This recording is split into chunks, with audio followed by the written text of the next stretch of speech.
ಮುಂದಿನ ದಿನಮಾನಗಳನ್ನು ನಾನು ಪರಿಶುದ್ಧನಾಗಿ ಜೀವಿಸಬೇಕು ಅನ್ನುವಂಥ ಒಂದು ಆತ್ಮಸಾಕ್ಷಿಯ ಜೀವನವನ್ನು ನಡೆಸಬೇಕೆನ್ನುವುದಕ್ಕೋಸ್ಕರ ಹಳೆಯ ಪಾಪಗಳನ್ನು ತೊಳೆದುಕೊಂಡು ದೀಕ್ಷಾಸ್ನಾನದ ಮೂಲಕ ನೀರನ್ನು ಮುಳುಗಿಸುವಾಗ ಪಾಪದ ಪಾಲಿಗೆ ಸತ್ತು ಉಣಲ್ಪಟ್ಟು ನಾವು ಮುಳುಗಿದಾಗ ಎದ್ದಾಗ ಕ್ರಿಸ್ತನಲ್ಲಿ ಜೀವಿಸುವುದಕ್ಕೆ ಆ ಹೊಸ ಜೀವನ, ಹೊಸ ಬದುಕು ಪ್ರೇರಣೆ. ಅರ್ಥ ಆಯ್ತಾ? ದೀಕ್ಷಾಸ್ನಾನ ಎಂಬುದಾಗಿ ನೋಡುವಾಗ ನೀವು ಹೇಳುವಂಥ ಕನ್ವರ್ಟ್ ಆಯ್ತಲ್ಲ, ಅದು ಕನ್ವರ್ಟ್ ಅಲ್ಲ, ಮಾನಸಾಂತರ. ನಾನು ಪಾಪಿ ದೇವರೇ, ನಾನು ಪಾಪಾತ್ಮನು, ಹುಟ್ಟಿ ನನಗೆ ಜ್ಞಾನ ತಿಳುವಳಿಕೆ ಬಂದಾಗಿಂದ ನಾನು ಒಳ್ಳೆ ಕೆಲಸ, ಪರಿಶುದ್ಧವಾದ ಕೆಲಸ ಯಾವುದೂ ಮಾಡೋದಕ್ಕೆ ಇಷ್ಟಪಡಲಿಲ್ಲ. ಪಾಪದ ಮೇಲೆ ಪಾಪ ಮಾಡಿ ನಾನು ಅಸಮಾಧಾನವಾಗಿಯೂ, ನೆಮ್ಮದಿ ಇಲ್ಲದವನಾಗಿಯೂ, ದುರ್ನಡತೆ ಉಳ್ಳವನಾಗಿಯೂ, ದುಷ್ಟ ಕೃತ್ಯಗಳನ್ನು ಮಾಡುವವನಾಗಿಯೂ ಇದ್ದದ್ದರಿಂದ ಪಾಪದ ಕೊಡವು ತುಂಬಿ ನಾನು ಮರಣವನ್ನು ಹಡಿಯುವಂಥ ಪರಿಸ್ಥಿತಿಯಲ್ಲಿ ನನ್ನ ಪಾಪ ವಿಮೋಚನೆಗೋಸ್ಕರ ನನ್ನ ಬದಲು ಇನ್ನೊಬ್ಬನು ಬಲಿಯಾಗಿದ್ದಾನೆ.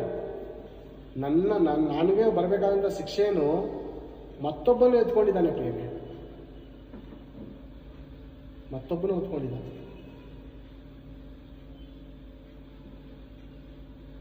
ಆತನೇ ಯಜ್ಞದ ಕುರಿಯಾದಾತನು.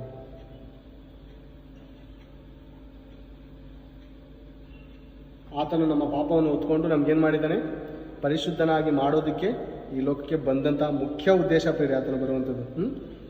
ದೀಕ್ಷಾಸ್ನಾನ ಮಾಡಿಸ್ಕೊಳ್ತಿದ್ದರು. ಆದರೆ ಅವನು ಫರಿಸಾಯರಲ್ಲಿಯೂ ಸದುಕಾಯರಲ್ಲಿಯೂ ಅನೇಕರು ತನ್ನಿಂದ ಸ್ನಾನ ಮಾಡಿಸಿಕೊಳ್ಳುವುದಕ್ಕೆ ಬರುವುದನ್ನು ಕಂಡು ಅವರಿಗೆ, ಎಲೈ ಸರ್ಪ ಜಾತಿಯವರೇ, ಮುಂದೆ ಕಾಣಬರುವ ದೈವ ಕೋಪದಿಂದ ತಪ್ಪಿಸಿಕೊಳ್ಳುವುದಕ್ಕೆ ನಿಮಗೆ ಉಪದೇಶ ಮಾಡಿದವರಾರು? ಹಾಗಾದರೆ ನಿಮ್ಮ ಮನಸ್ಸು ದೇವರುಗಳಿಗೆ ತಿರುಗಿತೆಂಬುದನ್ನು ತಕ್ಕ ಫಲದಿಂದ ತೋರಿಸಿರಿ. ಎಲೈ ಸರ್ಪ ಜಾತಿಯವರೇ ಅಂದರೆ ಪ್ರೇರೆ ಹಾಗೆ ಹುಟ್ಟಿದ್ದಾರೆ ಅಂತ ಅನೇಕರು ತಿಳ್ಕೊಬಿಟ್ಟಿದ್ದಾರೆ. ಬೈಬಲ್ಲು ಕೆಲವರು ಅಪಾರ್ಥ ಮಾಡ್ಕೊಂಡು ಏನಂದಿದ್ದಾರೆ ಅಂದರೆ, ಆ ದಿನ ಹವ್ವಳ ಬಳಿ ಬಂದಿದ್ದು ಸರ್ಪ. ಆ ಸರ್ಪ ಹವ್ವಳ ಜೊತೆ ಪಾಪ ಮಾಡಿ ಅವಳಿಂದ ಹುಟ್ಟಿದಂಥ ಸಂತಾನ ಈ ಸರ್ಪ ಜಾತಿಯವರು ಅಂತ ಅಮಾಯಕರು ತಪ್ಪು ಮಾಹಿತಿ ತಿಳ್ಕೊಂಡಿದ್ದಾರೆ ಮತ್ತು ತಿಳಿಸುವವರು ಆಗಿದ್ದಾರೆ. ಸರ್ಪ ಜಾತಿಯವರು ಅಂದರೆ ಆ ರೀತಿ ಅಲ್ಲ ಪ್ರೇರೆ, ಆ ರೀತಿ ಅಲ್ಲ. ಇವಾಗ ಅನೇಕರಿಗೆ ನಾವು ಹೋಲಿಸಿ ಬೈತಾ ಇರ್ತೀವಿ. ಏನು ನಾಯಿ ಥರ ಆಡ್ತಾ ಇರ್ತೀಯ, ಹಂದಿ ಥರ ಆಡ್ತಾ ಇದೆಯಾ, ಏನು ಕೋತಿ ಗುಡ್ಡಿದೊಂದು ಥರ ಆಡ್ತಾ ಇದೆಯಾ ಅಂತ ಅನೇಕರಿಗೆ ಕೋಪ ಬಂದಾಗ ನಮ್ಮ ಮಕ್ಕಳುಗಳನ್ನ ತಮ್ಮ ಮಕ್ಕಳುಗಳನ್ನ ಬೈಯೋದನ್ನ ಅನೇಕ ತಂದೆಗಳನ್ನ ನೋಡ್ತೀವಿ, ತಂದೆ ತಾಯಿಗಳನ್ನ ಅಲ್ವಾ?